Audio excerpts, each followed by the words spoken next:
Hi hello ನಮಸ್ಕಾರ ಸ್ನೇಹಿತರೆ, ಎಲ್ಲ ವಿಸ್ಮಯ ಚಾನೆಲ್ಗೆ ಸ್ವಾಗತ. ನಾನು ನಿಮ್ಮ ಪ್ರಸನ್ನಗೌಡ.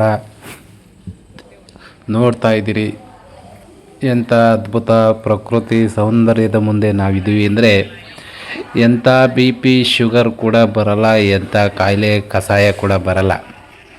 ಅದು ಬರೋದು ನಿಜ, ಆದರೆ ಮನುಷ್ಯನ ಮಾಡೋ ಕೆಟ್ಟ ಕಾರ್ಯಗಳಿಂದ. ಉದಾಹರಣೆಗೆ ಇಲ್ಲಿ ನೋಡ್ತಾ ಇದ್ದೀರಾ, ನೀರು ತುಂಬ ಶುದ್ಧವಾಗಿ ಹರಿತಾ ಇದೆ. ಅದೇ ಬೆಂಗಳೂರಲ್ಲಾಗಿದ್ದರೆ ಈ ನೀರು ಹೇಗಿರ್ತಿತ್ತು ನೀವೇ ಸ್ವಲ್ಪ ಇಮ್ಯಾಜಿನೇಷನ್ ಮಾಡ್ಕೊಳ್ಳಿ ಅಲ್ವಾ. ಇಲ್ಲಿ ನೋಡ್ತಾ ಇದ್ದೀರಾ ಈ ರೋಡು ಎಷ್ಟು ಕ್ಲೀನಾಗಿದೆ, ಇಲ್ಲಿ ನೋಡ್ತಾ ಇರೋ ನೀರು ಎಷ್ಟು ಕ್ಲೀನಾಗಿ ಕಾಣಿಸ್ತಿದೆ, ವಾಟರ್ ನೋಡ್ತಾ ಇದ್ದೀರಲ್ವ. ಅದೇ ಸಿಟಿ ಕಡೆ ಈ ರೋಡು ಈ ನೀರು ಯಾವ ರೇಂಜ್ಗೆ ಕಲುಷಿತಗೊಳ್ತಿತ್ತು ಅಂತ ಅರ್ಥ ಮಾಡ್ಕೊಳ್ಳಿ. ಆ ಕಲುಷಿತ ಮಾಡ್ತಾ ಇರೋ ಮನುಷ್ಯನಿಗೆ ಕಲುಷಿತವಾದ ಕಾಯಿಲೆಗಳು ಉತ್ಪತ್ತಿ ಆಯ್ತಾ ಇದೆ. ಎಷ್ಟು ಮನುಷ್ಯ ಎಷ್ಟು ಶುದ್ಧತೆಯನ್ನು ಅಳವಡಿಸ್ಕೊತಾನೋ, ಎಷ್ಟು ಪ್ರಕೃತಿನ ಶುದ್ಧವಾಗಿ ಇಟ್ಕೊಳ್ಳೋಕೆ ಪ್ರಯತ್ನ ಮಾಡ್ತಾನೋ, ಅಷ್ಟೇ ಶುದ್ಧವಾದ ಆರೋಗ್ಯ ನಮ್ಮಲ್ಲಿ ಇರುತ್ತೆ. ಆದರೆ ಏನು ಮಾಡೋದು, ಮನುಷ್ಯನ ಟೈಮೇ ಸರಿಯಿಲ್ಲ. ಎಲ್ಲ ಗಲೀಜು ಮಾಡ್ಕೊಂಡು ಕುಂತಿದ್ದಾನೆ, ಗಲೀಜಾಗಿ ವರ್ತಿಸ್ತಾ ಇದ್ದಾನೆ, ಗಲೀಜಾದ ಪರಿಸ್ಥಿತಿನ ಉತ್ಪತ್ತಿ ಮಾಡ್ತಾ ಇದ್ದಾನೆ. ಕೊನೆಗೆ ಮನುಷ್ಯನೇ ನಾಶ ಆಗ್ತಾನೆ. ಏನು ಮಾಡೋಣ, ಈ ನೀರಲ್ಲಿ ನಾವು ಸ್ವಿಮ್ಮಿಂಗ್ ಮಾಡೋಣ ಅನಿಸುತ್ತೆ.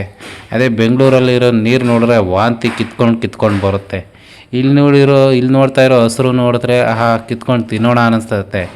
ಅಲ್ಲಿ ಸಿಟಿಲಿರೋ ಹಸಿರು ನೋಡಿದ್ರೆ ಮೇಲೆ ಕೂತ್ಕೊಳ್ಳೋಕ್ಕೂ ಅಸಹ್ಯ ಆಗುತ್ತೆ. ನೀವೇ ಯೋಚನೆ ಮಾಡಿ ಸ್ನೇಹಿತರೆ, ನಮ್ಮ ಪ್ರಕೃತಿ ನಮಗಾಗಿ ಕೊಟ್ಟಿರುವಂಥ ಗಿಫ್ಟು. ಆ ಪ್ರಕೃತಿಯೇ ನಮಗಾಗಿರೋ ಗಿಫ್ಟನ್ನು ನಾವೇ ಉಳಿಸ್ಕದೆ, ನಾವೇ ಕಾಪಾಡಿಕೊಳ್ಳದೆ ಇದ್ದರೆ ನಮ್ಮ ಪೀಳಿಗೆ ಇರಲಿ ಮುಂದಿನ ಪೀಳಿಗೆವರೆಗೂ ಏನಂತ ಉತ್ತರ ಕೊಡ್ತೀರಾ? ನಮ್ಮ ಪೀಳಿಗೆಯಲ್ಲಿರ್ತಕ್ಕಂಥವ್ರಿಗೆ ಉತ್ತರ ಕೊಡೋಕ್ಕಾಗಲ್ಲ, ಇನ್ನು ಮುಂದಿನ ಪೀಳಿಗೆಯವ್ರಿಗೆ ಯಾವಾಗ ಏನು ಉತ್ತರ ಕೊಡ್ತೀರಾ ನೀವೇ ಯೋಚನೆ ಮಾಡಿ. ದಯವಿಟ್ಟು ಇಂಥ ಹಳ್ಳಿ ಸೌಂದರ್ಯವನ್ನು ಹೇಗೆ ಕಾಪಾಡ್ಕೋತಾ ಇದ್ದಾರೋ ಹಾಗೆ ಸಿಟಿಯಲ್ಲೂ ಆದಷ್ಟು ಕಾಪಾಡ್ಕೊಳ್ಳೋ ಪ್ರಯತ್ನ ಮಾಡಬೇಕು.